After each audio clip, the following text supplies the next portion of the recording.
Selena Gomez and her mother Mandy Teefey are being sued for over $1.2 million in alleged securities fraud.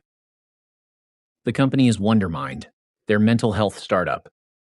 Investors say they poured money in because Selena, the most followed woman on Instagram, was supposed to use that platform to drive it. The app was never built. The big partnerships never existed. The posts never happened. And while the company quietly collapsed, missed payroll, layoffs, 3 years of silence, the founders said nothing to the people whose money was funding the mess.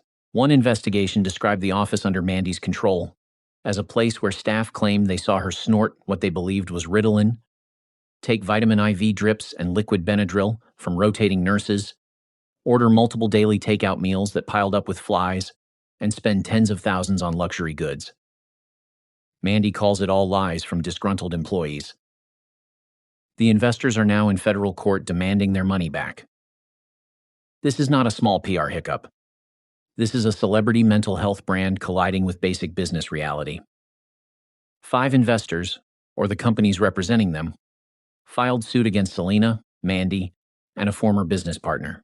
They say roughly $1.2 million was invested in 2022, based on representations that Wondermind had the infrastructure, leadership, and resources to become a real platform.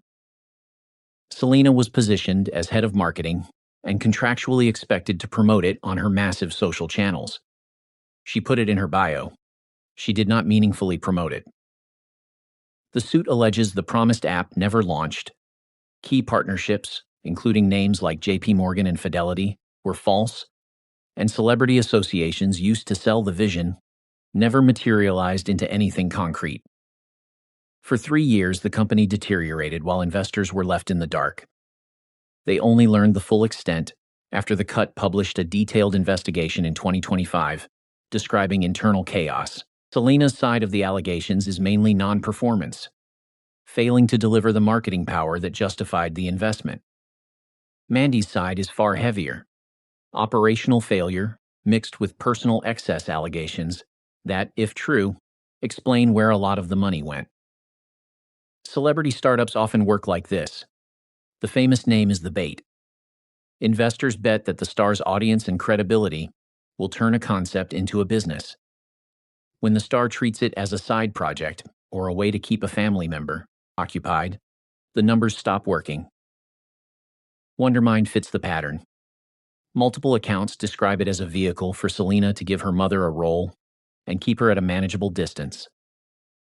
Mandy herself reportedly emphasized that the company was independent from Selena, until money questions arose, and she redirected people to Selena's legal team.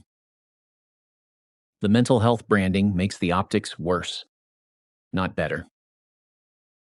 Raising capital on the promise of helping people while the operation allegedly fails to deliver a product, fails to communicate with investors, and becomes the subject of workplace substance and spending claims is a special kind of credibility collapse. Whether every staff allegation holds up in court is still to be determined. The structural failure, no app, no meaningful promotion from the star whose name sold the deal, no transparency, is already on the record. This case is a warning shot for celebrity founders. Investors are no longer automatically writing checks just because a famous name is attached and the cause sounds virtuous. When the famous name does not post, the product does not ship, and the family member running day-to-day operations becomes the story, the checks stop, and the lawyers start. Selena's rare beauty success shows she can build real businesses. Wondermind shows what happens when the business is treated more like a family employment plan and a press vehicle than an actual company. The amounts involved are small relative to her wealth, so a quiet settlement is the most likely outcome. The reputational cost and the precedent for future celebrity fundraising are the larger story. A mental health company that never launched its core product, failed to use the star's platform as promised, and ended up in court over alleged fraud and internal chaos is not a minor footnote.